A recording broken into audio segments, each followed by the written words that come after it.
Jibril tapi kamu nampak dengan Rasulullah dalam bulan Ramadan.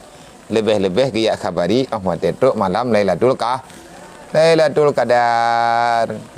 Nyati mantag na tro ke Rasulullah hati Lailatul Qadar ya. Jibril agak tah baru lain le. Ba Nabi Muhammad lain apa ke Rasulullah lain apa ke. Karena tren kau Jibril. Kalau tren Muhammad ramai long trennya. Kepada Allah Taala galikan pegah tanzilul malaikatu waruh. Tanzilul malaikah benar malaikat yang naik di langit kecuali yang jaga arah.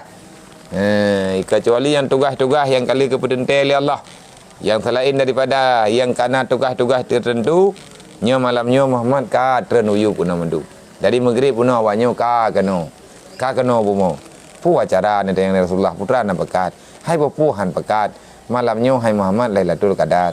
Inna anzalnahu fi Lailatul Qadar. Lailatul Qadri khairum min alfi syahrin tanazzalul malaikatu waruh. Tuan punya tekadimnya lagayan saya caram doa. Mungkin dah mah. Temai tanya hana datang bagi hai tanya umat Nabi hana datang. Lagi rahasia laganya. Untuk apa kita mengetahui rahasia itu, teruslah berbuat. Maka dalam perbuatan itu pasti akan ada dalam rahasia Allah. Perbuat julai hana masalah. Biasanya. Allah wa malaikatahu yusalluna